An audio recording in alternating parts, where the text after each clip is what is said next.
Welcome back to the Sunday Footy Show. It was a final and a half, that's for sure, last night for Geelong supporters, for Collingwood. It was an absolute dog of a night, wasn't it? It was. It was all over pretty much at quarter time. 4 to 1 goal straight. Tommy Hawkins back to his best. 4 goals, 1. Dangerfield, we've spoken about him.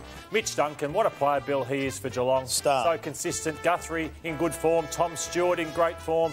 And for the Pies, that flattered them. 5 goals flattered them. Well, they got 3 goals late in the piece when the game was over. And one of the real stalwarts for the Geelong Football Club. What a recruit he has been. Zach Tuohy joins us from the Gold Coast there where they are staying, the Cats. And Zach, congratulations. That was a masterclass from you boys after obviously getting done in Adelaide last week.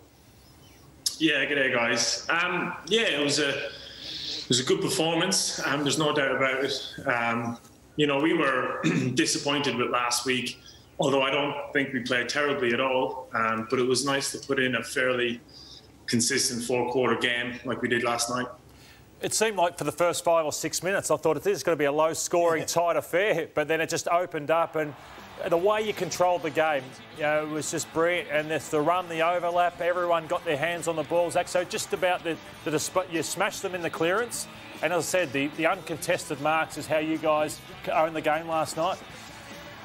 Yeah, history suggested it was going to be a tight, low-scoring game. So a few early goals was a really good start because you couldn't have anticipated it would play out the way it did. But to our midfielders' credit, they really got the job done around the ball. And then I thought our forwards were excellent at creating contests and bringing it to ground and then doing the work on the deck. So, very happy. Zach, there was a lot of talk about the club's performance last week, but internally, we spoke to Corey Enright on radio last night, and he thought that you guys played a really good game of football. It was just that Port Adelaide played that tiny bit better, and the form was frank last night because Geelong actually played very well last week. They just got beaten by a better side on the night. Yeah, it's the nature of the game, and especially in finals.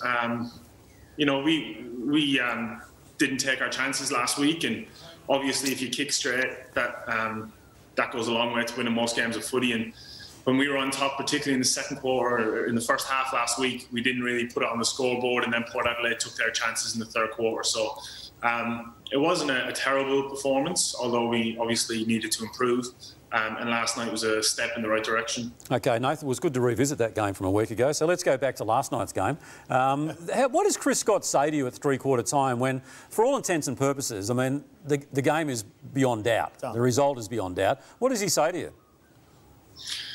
Yeah, I'm sure it probably looked that way from the outside. Maybe it's the pessimist in me as a footballer. It never quite feels beyond out of reach. But look, good teams just continue to do it every week and every quarter. And they obviously kicked a few goals in the last quarter, which was a bit disappointing. But I think for the most part, we carried on in the last quarter the way we played the first 3 quarters, which was very pleasing. And that's what he wanted. So does he say ignore the scoreboard? Yeah. I mean, I'm not sure if those were his exact words, but you want to play it as though you were playing the start of the game, because you're not going to be in that position every week, and you don't want to get into bad habits. Lloyd, you mentioned how good Mitch Duncan was, and he was 30 disposals, 10 score involvements. Now, a lot of AFL players get a lot of the football, but they're not as damaging as a player like Mitch Duncan. The retention of his kicks inside forward 50 to either Hawkins or Dangerfield is outstanding. He's been criminally underrated his whole career. He has been in the top few kind of midfielders in the comp for a very long time now, especially at that run and ball use role. So obviously we rate him incredibly highly internally, but don't feel like he probably gets the respect he deserves externally. And last night was just a perfect example of just how good he is.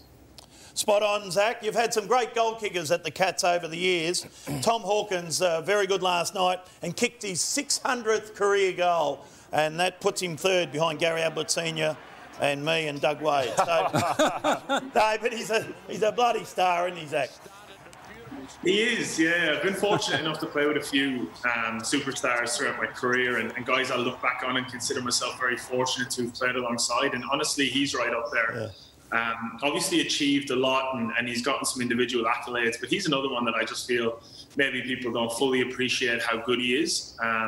obviously I knew he was a great player when I come to the club, but seeing him up close, honestly, this bloke plays against 2 or 3 defenders every week and just constantly gets it done. So, yeah, he's a superstar and a wonderful bloke. The other one, Zach, Joel Selwood, I think it's final number 33 coming up this weekend. Surgery 8 days ago, and no doubt that he was ever going to play last night. He was terrific. No, it's going to take more than that to stop Skip playing. Yeah, he's another one. He's a generational player, really. He's made a different stuff than most, and again, he's probably one of the best captains that's ever played the game, and last night was a good example of the play. Hey, Damo, just on Joel Selwood, preliminary final number 10 he's coming into now, which is an extraordinary effort. It puts him in the same league as Michael Tuck and Sean Burgoyne.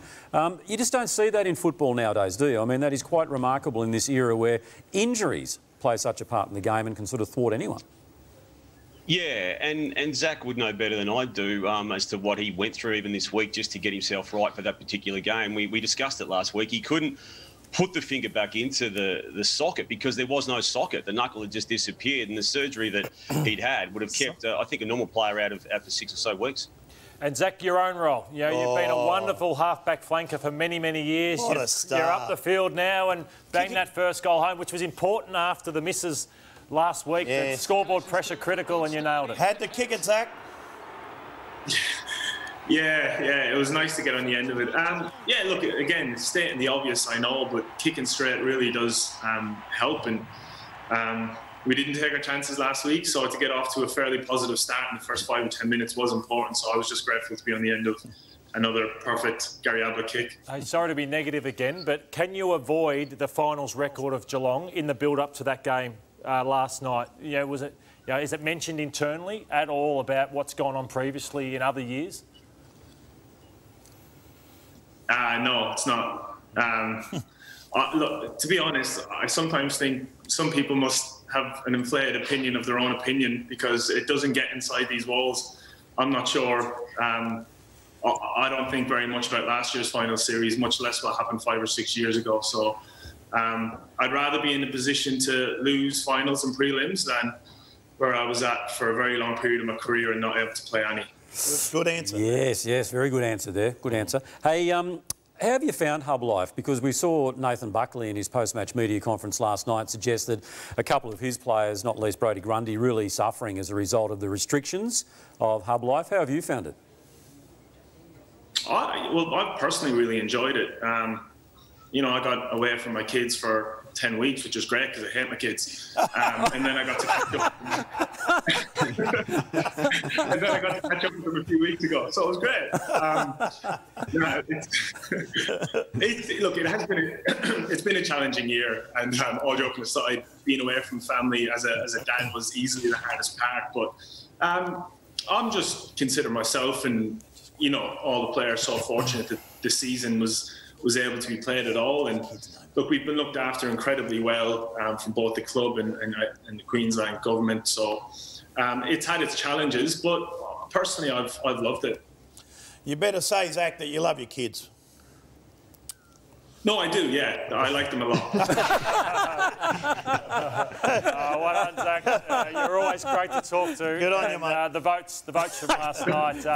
Wanted to give Danger 9, nearly almost a 10 with how good he was last night. Duncan 8, Hawkins 8. Stewart. What a ball-winning machine he is. 14 marks. Yeah, great start. And just a final opportunity, Zach. A shout-out to your kids who you love so dearly.